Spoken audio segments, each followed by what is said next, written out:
Heading देंगे बालक,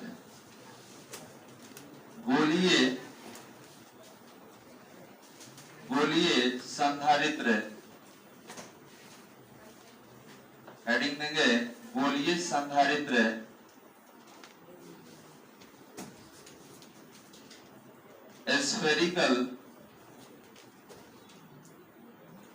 spherical capacitor, गोलीय संधारित्र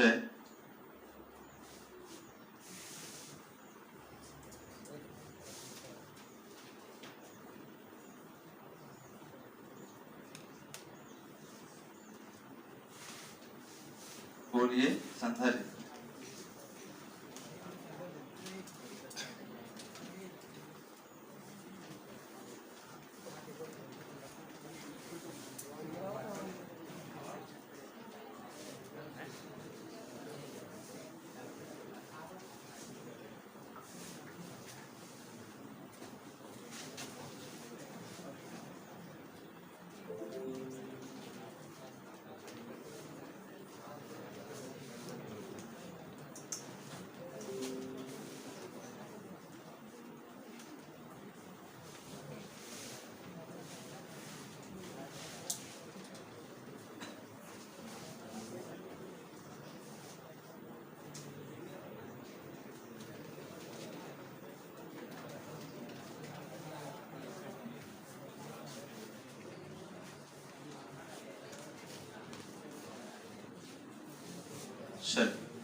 डायग्राम के माध्यम से आप समझ सकते हैं, ये बताया गया था संधारित्र के बारे में।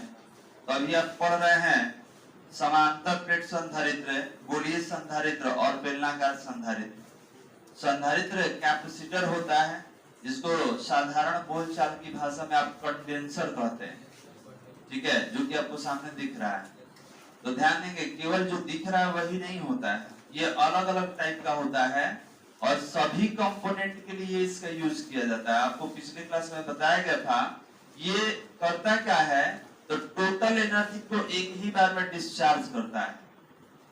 तो अभी हमको पढ़ना है गोलीय संधारित्र के बारे में। तो आप देख सकते हैं कि ये भी गोलीय है, ठीक है, ये भी गोलीय है, ये भी गोलीय है, ये भी गोलीय है, ठीक है, ये बेलनाकार है, सिलेंडर के फॉर्म में है। तो इसी सब का हमको धारिता निकालना है कि धारण करने का क्षमता कितना होता है। और आप देख सकते हैं कि ये क्षमता इस पर कोड के रूप में मेंशन रहता है बालक, कोड के रूप में मेंशन रहता है जिसको हम लोग कन्वर्ट कर लेते हैं, ठीक है। ऐसे ही अगर प्रतिरोध आपको पढ़ाया जाएगा तो प्रतिरोध पर कुछ नहीं लिखा रहता, प्रतिरोधक पर जो डिवाइस में यूज किया जाता है कुछ नहीं लिखा रहता, उसमें केवल कलर रहता है और कलर के आधार पर उसका एक कलर कोड है, उसी कलर कोड से उसका वैल्यू हम लोग निकालते हैं, ठीक है, वो भी बता देंगे, पहले इसको समझते हैं। तो ये जो होता है, जो आप देख रहे हैं गोलीय संधारित्र, ये अलग अलग पदार्थ का बनाया जाता है। ये सिरामिक्स है, अभी जो आपको सामने दिख रहा है ये सिरामिक्स कैपेसिटर है। सिरामिक्स मतलब जो चीनी मिट्टी आप यूज करते हैं, होगा ना, कंटेनर आता है, तो चीनी मिट्टी जो होता है उसी को हम लोग सिरामिक्स कहते हैं और उसके अंदर भी आवेश धारण करने का क्षमता होता है, ठीक है, ये उसी से बनाया गया है, लेकिन ये कम धारण करने की क्षमता कम होता है। तो अभी जो पढ़ने वाले हैं ऐसे गोलीय संधारित्र के बारे में पढ़ने वाले हैं। आपको ये अगर कोई सर्किट देखिएगा, किट देखिएगा, तो ऐसा आपको बहुत सारा दिखेगा, ठीक है, कोई आप किट खोल के देखिए बहुत सारा दिखेगा। तो बहुत सारा क्यों दिखता है, जितना कंपोनेंट रहेगा उतना ही सर्किट में कैपेसिटर दिया जाता है। क्यों? क्योंकि सभी डिवाइस को चलने के लिए स्टार्टिंग हाई पोटेंशियल का जरूरत होता है, अधिक मात्रा में ऊर्जा का आवश्यकता होता है और अधिक मात्रा में ऊर्जा देने वाला कौन है, यही कैपेसिटर है। स्टार्टिंग पोटेंशियल देता है, स्टार्टिंग मतलब शुरुआती ऊर्जा उसको कहा जाता है, यही देता है। तो अभी इसी के बारे में पढ़ने वाले हैं, कोई दिक्कत? चलिए इसको हटाते हैं और आते हैं अपने टॉपिक पर। बहुत सारे आप देख सकते हैं, बहुत सारा इसमें। और हम जो बात कर रहे थे कैपेसिटर का भी बात कर रहे थे, जैसे कि कैपेसिटर ये रेजिस्टर है, इसको प्रतिरोधक कहा जाता है, आप पढ़े होंगे 10th वगैरह में इसके बारे में। तो देखिए इसमें कुछ नहीं लिखा रहता है, केवल ये कलर कोड, मतलब कलर ऐसे सर्किल जैसा स्ट्रिप जैसा रहेगा, इसको वलय कहा जाता है, रंगों का वलय, तो देखिए 1 2 3 4 इस तरीके से दिया हुआ है, ठीक है, ग्रीन ब्लू रेड और गोल्ड, और इसी से इसका हम लोग प्रतिरोध निकाल लेते हैं। तो इसके लिए कलर कोड डेवलप किया गया है, उसी कलर कोड के आधार पर इसका वैल्यू हम लोग निकाल लेते हैं। इसमें कुछ लिखा नहीं रहेगा क्योंकि इतना छोटा होता है, इतना छोटा होता है, लिखिएगा कहाँ, लिखिएगा तो दिखेगा नहीं। तो कलर तो दिख रहा है ना जी, तो कलर से ही हम लोग कन्वर्ट कर लेते हैं, जिसको कलर कोड कहा जाता है। तो ये आगे पढ़ेंगे, जब आएगा तब समझेंगे इसके बारे में। चलिए आते हैं अपने टॉपिक पर, जिसका नाम है गोलीय संधारित्र, स्फेरिकल कैपेसिटर। तो ध्यान देंगे गोलीय संधारित्र क्या है बालक, तो गोलीय संधारित्र में जो सतह रहेगा वो भी गोल रहेगा। मानिए कि आपको गोलीय संधारित्र चाहिए, तो गोलीय संधारित्र में उसमें भी तो 2 प्लेट लेना पड़ेगा, क्योंकि आप 2 प्लेट के बीच में कोई माध्यम रख सकते हैं। 2 प्लेट के बीच में कोई माध्यम रखेंगे और वही क्या करता है, आवेश धारण करने का काम करता है। तो लिखा जाए, लिखेंगे गोलीय संधारित्र में, लिखेंगे गोलीय संधारित्र में, गोलीय संधारित्र में 2 समकेंद्रित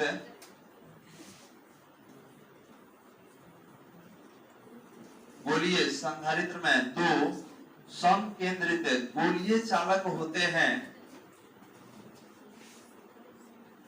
गोलीय संधारित्र में 2 समकेंद्रित गोलीय चालक होते हैं, समकेंद्रित गोलीय चालक होते हैं, जिसमें एक गोलीय चालक है, जिसमें एक गोलीय चालक पृथ्वी के संपर्क में होता है, जिसमें एक गोलीय चालक पृथ्वी के संपर्क में होता है, पृथ्वी के संपर्क में होता है। अतः गोलीय चालक की धारिता का व्यंजक, अतः गोलीय चालक की धारिता का व्यंजक, अतः गोलीय चालक की धारिता का व्यंजक। हो गया वाले।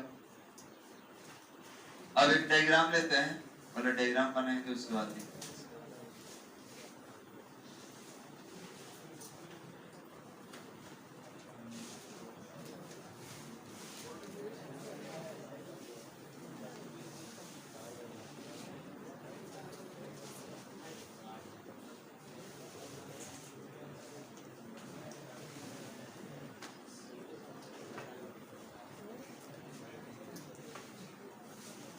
चलिए बात नहीं, थोड़ा सा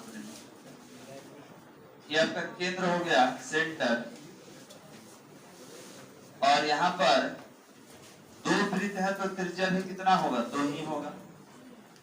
अब यहाँ पर ये अंदर वाले त्रिज्या के लिए हम लोग यूज कर लेंगे स्मॉल a, ये जो दूरी होगा इसके लिए हम स्मॉल a यूज कर लेंगे, और ये जो बाहरी सतह के लिए त्रिज्या है इसको आप स्मॉल b से भी लिख सकते हैं। अब इनके ऊपर आवेश है वाला, इनके ऊपर आवेश है, तो आप कह सकते हैं सर ये जो है प्लस है,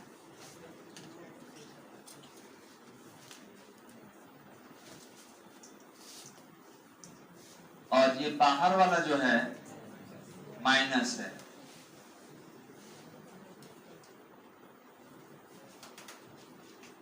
इस तरीके से अब सवाल ये है कि हमको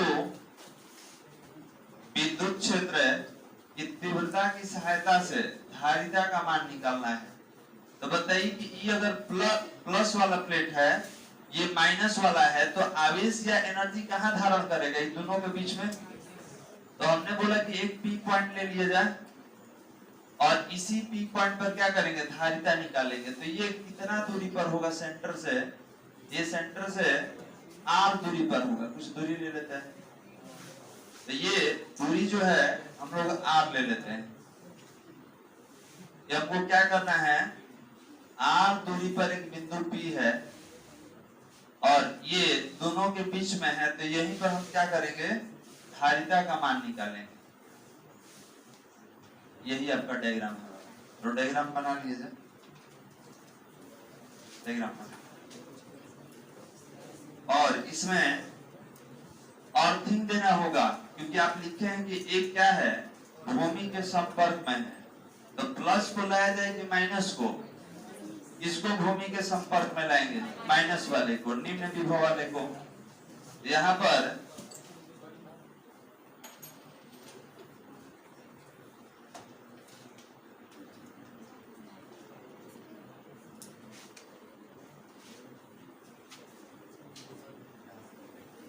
जल्दी डायग्राम बनाइए।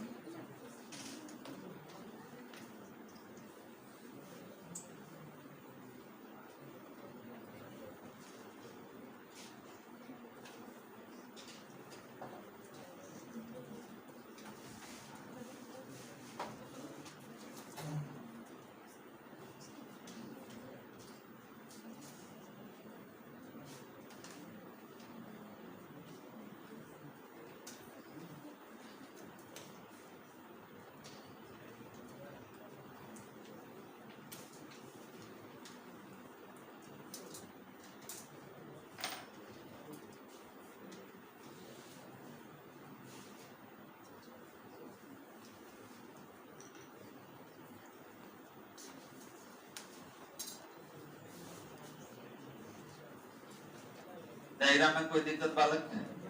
दो आपका प्लेट है, एक अंदर वाला एक बाहर वाला, अंदर वाला प्लस बाहर वाला माइनस, अंदर वाले की त्रिज्या स्मॉल है, बाहर वाले प्लेट के लिए त्रिज्या स्मॉल बी, और दोनों के बीच में हमको धारिता निकालना है। तो एक पी पॉइंट ले लिए, क्यों लिए हैं, यहीं पर आप तीव्रता बताएंगे, ठीक है, पीछे वाले में भी लिए थे, और इसका दूरी कितना है r, तो धारण करने का इसका क्षमता कितना होगा, यही हमको निकालना है। चलिए बोला जाए।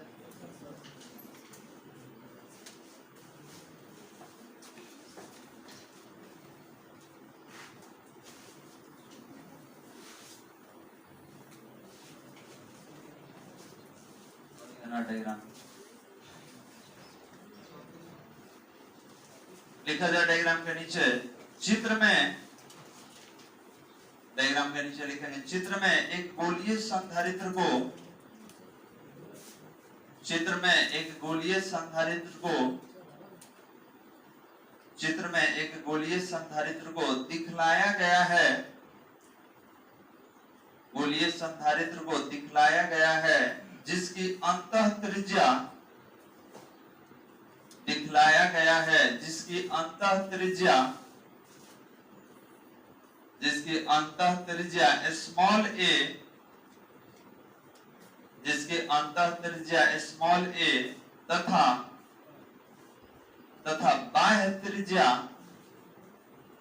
अंतः त्रिज्या स्मॉल ए तथा बाह्य त्रिज्या स्मॉल बी है,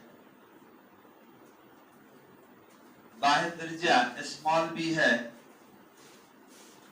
दिख रहा है बालक डायग्राम में? इसी में आगे लिखेंगे, गोलीय संधारित्र के, गोलीय संधारित्र के, गोलीय संधारित्र के एक प्लेट पर धन आवेश है, गोलीय संधारित्र के एक प्लेट पर धन आवेश है, जबकि दूसरे सतह पर, जबकि दूसरे सतह पर ऋण आवेश है, जबकि दूसरे सतह पर ऋण आवेश है। डायग्राम में देखिए, हो गया बालक, पैराग्राफ चेंज करके लिखेंगे, अतः हमें इस गोलीय संधारित्र की, अतः हमें इस गोलीय संधारित्र की धारिता का व्यंजक, अतः हमें इस गोलीय संधारित्र की धारिता का व्यंजक प्राप्त करना है,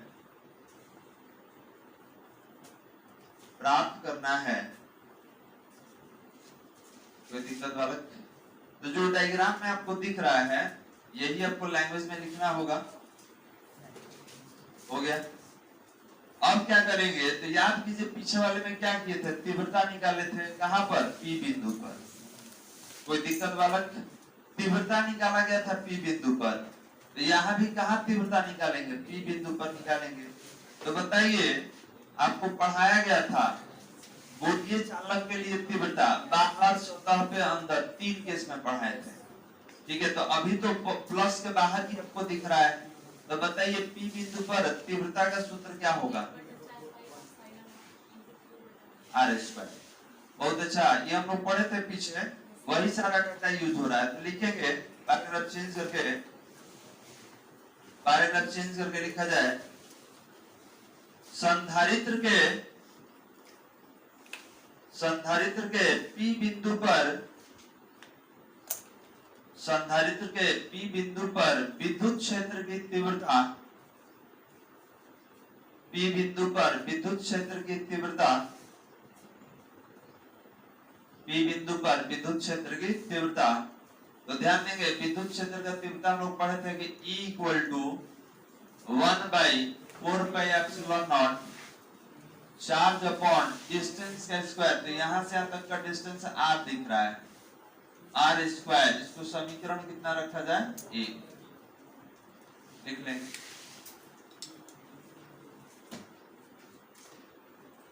अब आपको ये समझ में आ रहा होगा कि पीछे हम लोग क्यों पढ़े थे, तीव्रता हम लोग अलग अलग स्थान पे क्यों निकाल रहे थे। तो इसीलिए निकाल रहे थे, यहाँ पे इसका प्रयोग करना है।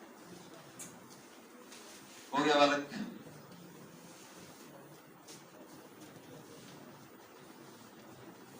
चलिए लिखेंगे इसके नीचे लिखा जाए हम जानते हैं कि, और डैश दे दीजिए। तो आप देखिए पढ़ चुके, अभी पीछे भी पढ़े थे कि E equal to minus dv upon dr। तो यहाँ पर अगर बात किया जाए तो dv equal to minus dv equal to E into dr हो जाएगा। समझिए।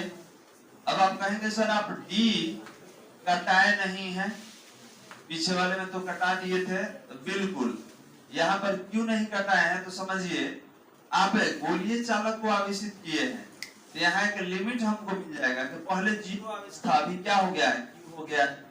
ठीक है, पहले बाहर वाला त्रिज्या कितना था, B, अंदर वाला कितना है, A। तो यहाँ 2 लिमिट मिल गया है, एक निम्न के लिए एक उच्च के लिए। तो जब लिमिट मिल गया, दूरी मिल गया और दूरी बदल रहा है, बाहर वाले के लिए कितना है, B है, अंदर वाले के लिए A। तो याद रखिएगा यहाँ समाकलन का कॉन्सेप्ट आएगा। ठीक है, यहाँ पर दूरी बदल रहा है, एक B सतह है एक A सतह है, दोनों के बीच में निकालना है। तो इस स्थिति में समाकलन का प्रयोग करने वाले हैं, और समाकलन बिना D का नहीं रहता है, उसमें D रहेगा ही रहेगा। तो याद रखेंगे इसमें हम कोई परिवर्तन नहीं करेंगे। अब यहाँ पर क्या करना होगा, ये जो माइनस इधर है, माइनस को इधर रख देना है, ये हो जाएगा E इंटू dr। अब E का वैल्यू कहां से बालक, ऊपर से E का वैल्यू रखेंगे, ये हो जाएगा dv equal to minus 1/4 pi epsilon not into Q upon r square into dr। समीकरण नंबर 1 था, ये कितना हो जाएगा, 2। फिर से एक बार रिपीट कर रहे हैं, ध्यान समझिए। ये आपको बताया गया था कि E equal to minus dv upon dr, लेकिन यहाँ D कैंसिल नहीं करेंगे क्योंकि इसमें समाकलन होगा, दूरी बदला है। हम B और A के बीच में न रख रहे हैं, इसमें थोड़े रख रहे हैं, आप E दोनों के बीच में रख रहे हैं। तो याद रखिए समाकलन B और A के बीच में ही निकालेंगे हम लोग। तो यहाँ पर दूरी कहिएगा बदल रहा है, ये बाहर वाला त्रिज्या B है, अंदर वाला A, और दोनों के बीच में रखना है। तो यहाँ समाकलन करना पड़ेगा, और समाकलन के लिए क्या रहना चाहिए, D रहना चाहिए। तो वही हम लोग समीकरण बना लिए 2। आप यहां से समीकरण 2 तक लिखिए, समीकरण 2 तक रखा जाए।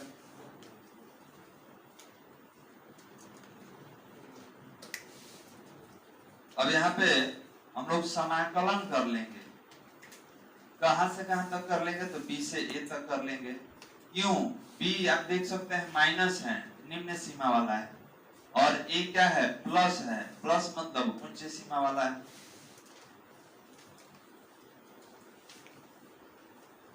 हो गया वाला। तो कितना आ गया? dv equal to -1/4πε0 q upon r square into dr। समीकरण नंबर 2। चलिए इसके नीचे लिखेंगे दोनों तरफ है समाकलन करने पर, दोनों तरफ है समाकलन करने पर, दोनों तरफ है समाकलन करने पर, समाकलन कर दिया जाए। dv था वाला समाकलन, और यहाँ 1/4πε0 q upon r square into dr। कहां से कहां तक? b से a तक। अब सवाल ये है कि सर b क्यों लिखे हैं, a भी लिख देते। तो याद रखेंगे निम्न विभव कौन है? नीचे याद रखेंगे ये लोअर लिमिट होता है, अपर लिमिट होता है। तो लो पोटेंशियल वाला कौन है? b है, और हाई पोटेंशियल वाला कौन है? a है। इसीलिए a को ऊपर और b को नीचे रखा गया है। अब यहाँ पर क्या करेंगे? dv का समाकलन v हो जाएगा, और इसमें अचर को बाहर निकाल लीजिए। तो -q 4πε0 बाहर हो गया, और अंदर बचेगा 1/r² इंटू dr। कहां से कहां तक? From b to a। अब आप ये बताइए, आपको समाकलन बताया गया था कि अगर 1/r² इंटू dr दिखे तो कितना समाकलन होगा? -1/r। बोले थे कि याद कर जाइएगा इस चीज को, ये बार बार रिपीट होगा। तो इसका समाकलन जो है -1/r, कहां से कहां तक? b से a तक। अगले स्टेप में आते हैं। माइनस को आप बाहर कर दीजिए, माइनस बाहर कीजिएगा तो q अपॉन माइनस माइनस क्या हो गया? प्लस 4πε0, और ये हो जाएगा 1/r from b to a। और नियम कहता है कि एक बार अपर लिमिट, एक बार लोअर लिमिट। तो q अपॉन 4πε0, और r के जगह पर अपर वाला लिमिट रखिए 1/a, ये लोअर वाला लिमिट रखेंगे 1/b। अब इसको सॉल्व करना होगा। तो v equal to q upon 4πε0। अभी क्या है आपका? ये सब्ट्रैक्शन हो गया, फ्रैक्शन जाते, ये हो जाएगा b माइनस a बटा में a। अब भिन्न पर क्या घटा आता है ना, कैसे होगा? समीकरण कितना बालक? पीछे 2 था, और ये हो जाएगा 3। आप यहां से लिखेगा।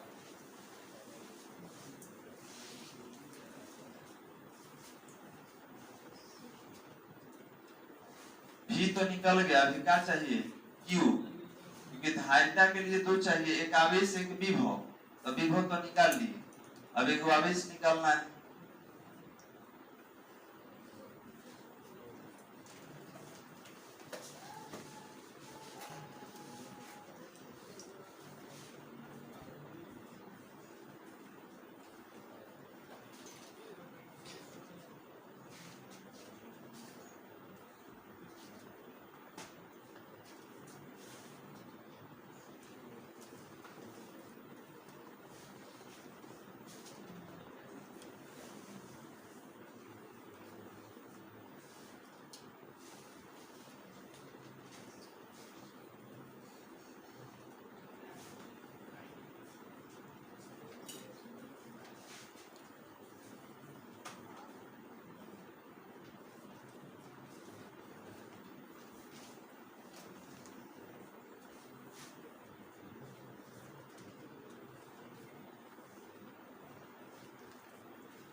गया बालक?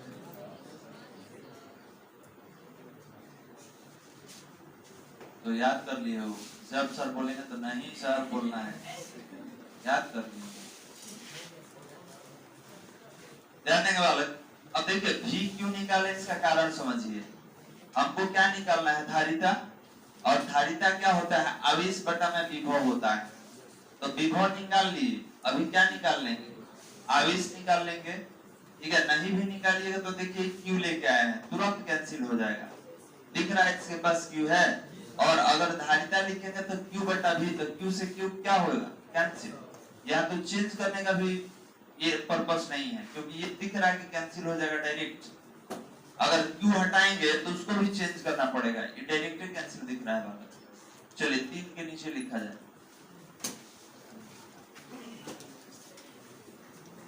लिखेंगे इसके नीचे, अतः गोलीय संधारित्र की, अतः गोलीय संधारित्र की धारिता,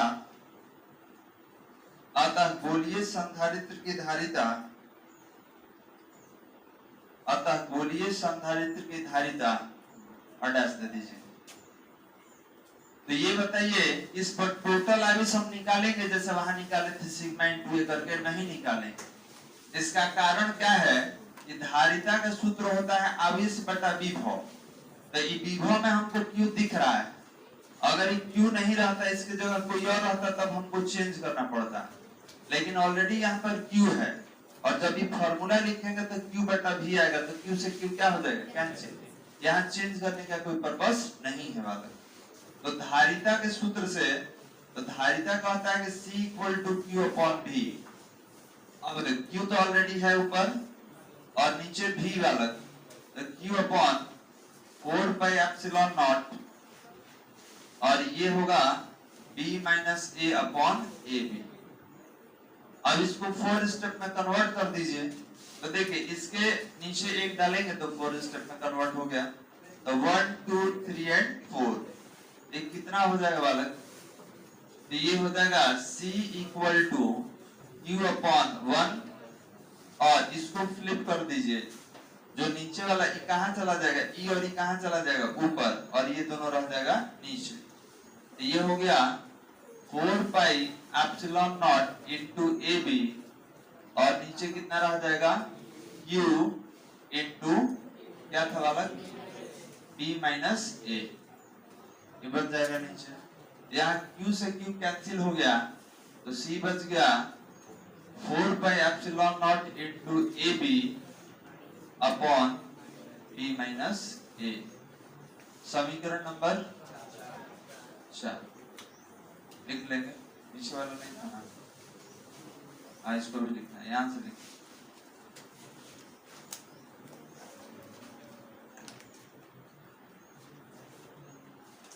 अब ये किसके लिए निकाले हैं? हवा।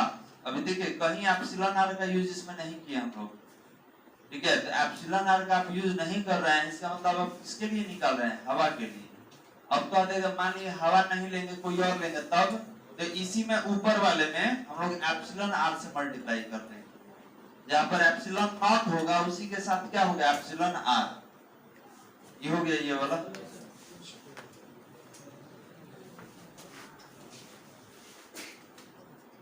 लिख लीजिए इसको।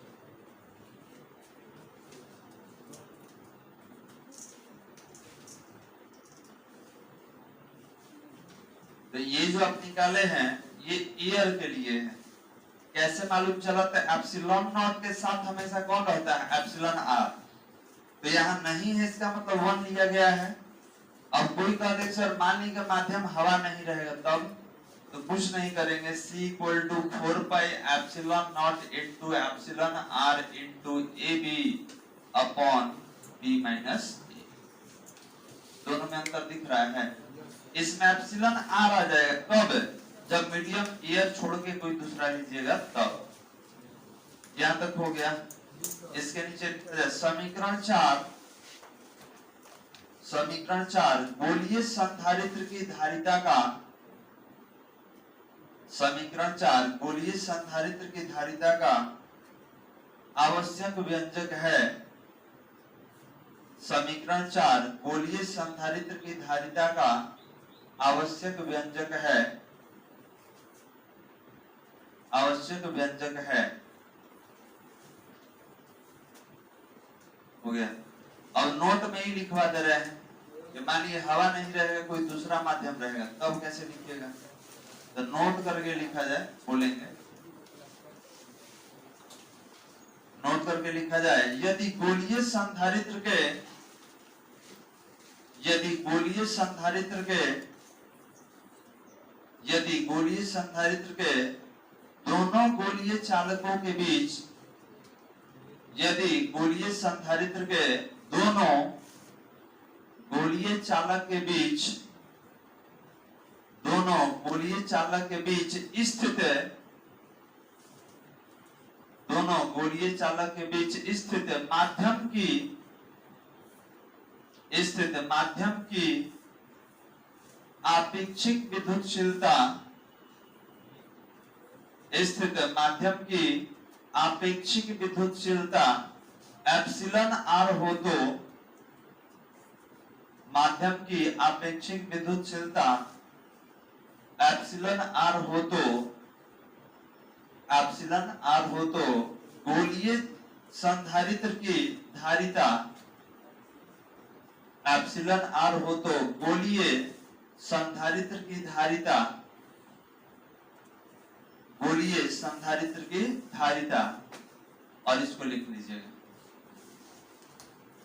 कितना है 4 pi epsilon naught into epsilon R into A B upon B minus A. हो गया बालक। ये कब यूज करना है? जब एयर छोड़ के कोई दूसरा माध्यम दे देगा तब यूज करेंगे। हो गया बालक। ये आपका कंप्लीट हो गया गोलीय संधारित्र का धारिता। इसके पहले क्या पढ़े थे हम लोग? समांतर प्लेट संधारित्र की धारिता। अभी एक और बचा हुआ है जिसका नाम है बेलनाकार संधारित्र की धारिता। उसको अगले क्लास में करेंगे।